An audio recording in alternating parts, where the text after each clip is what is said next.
इधर पूरा राजस्थान कंट्रोल में आया, लेकिन गुजरात का जूनागढ़, वहां हो गई दिक्कत। क्योंकि जूनागढ़ में पॉपुलेशन तो हिंदू की थी, राजा मुसलमान था। वो बोला हम पाकिस्तान से मिलेंगे। बिना लड़े सरदार पटेल ने वीपी मेनन को फिर बोला, जाओ भैया जूनागढ़ पहुंच जाओ, इस बार मैं लड़ूंगा नहीं। बिना लड़े कैसे करेंगे, इसे बोलते हैं कूटनीति। बोला राजा से मत मिलना, जागीरदारों से मिलो। ऊपर राजा है, नीचे जागीरदार है छोटे छोटे, उनसे जाके मिलो, उनको जाके भड़का दो और जाकर के क्या बोलो, उनको बोलो कि तुम्हारा मुस्लिम नवाब मुस्लिम मुल्क के चंगुल में तुम सबको फंसवा देगा। तुम सारे हिंदू हो, तुम्हारा नवाब मुसलमान, वो देश मुसलमान, तुम सब फंस जाओगे। जैसे ही ये बोला तो वहां विद्रोह चालू हो गया। सारे जागीरदार राजा को बोलने लगे, मुस्लिम नवाब को, वहां पे हम नहीं जाएंगे पाकिस्तान में। और बिना लड़े इन्होंने क्या बोला कूटनीति से, चलो वोटिंग करा लो। जब वोटिंग कराया गया 1948 के अंदर जूनागढ़ में, तो इंडिया के लिए उनसे पूछा किसको वोट दोगे, इंडिया में रहोगे कि पाकिस्तान में रहोगे। तो 1,19,000 लोगों ने भारत के लिए वोट किया, केवल 91 लोगों ने पाकिस्तान के लिए वोट किया।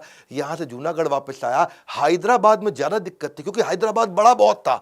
वो इतना बड़ा था, आज का हैदराबाद नहीं है, आंध्र प्रदेश, तेलंगाना, कर्नाटका, मध्य प्रदेश, छत्तीसगढ़ के काफी इलाके हैदराबाद में आते थे। हैदराबाद भारत देश का पेट था, पेट का बन चुका था कैंसर। और जो वो हैदराबाद के निजाम का सलाहकार था, वो बहुत पागल आदमी कासिम रिजवी, उसके साथ दिक्कत। 12 जून 1947 को भारत आजाद हुआ नहीं, उसने पहले ही अपने आप को घोषित कर दिया हम आजाद हो चुके हैं।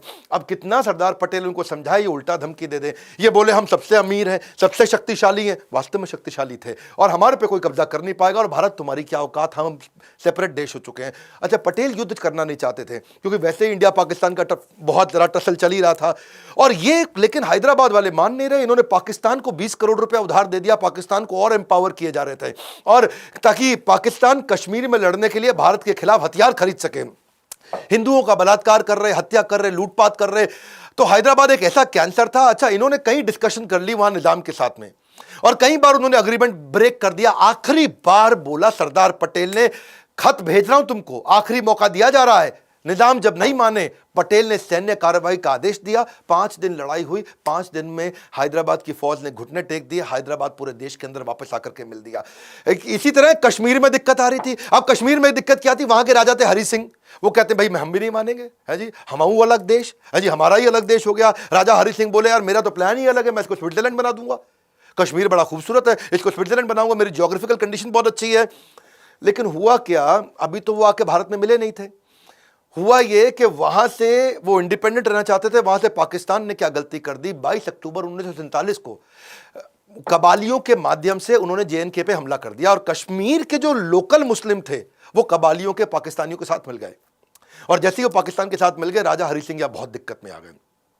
अब मौका ढूंढते रहे सरदार पटेल, बिना लड़े। इस बार फिर उन्होंने कहा वीपी मेनन जाओ जम्मू पहुंच जाओ। और जम्मू गए, वीपी मेनन को भेजा वहां जाकर के, और उनको बोला हम है ना आपकी सहायता करने के लिए। और वीपी मेनन आ गए, बोले ये जितने कबालिए हैं ना, इन सबको ऐसे उड़ा देंगे 2 मिनट में, तुम बिल्कुल टेंशन मत लो, तुम खाली कागज साइन कर दो कि तुम भारत के साथ रहोगे।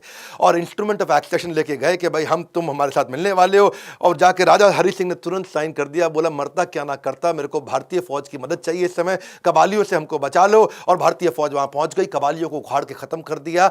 ये ऐसे व्यक्ति थे सरदार पटेल, इन्होंने पूरे भारत को एक किया, एक धागे में पूरे भारत को जोड़ दिया। आज हमारा भारत इतना बड़ा समृद्ध शक्तिशाली है, यहाँ की मैनेजमेंट ऑपरेशंस को तेज किया।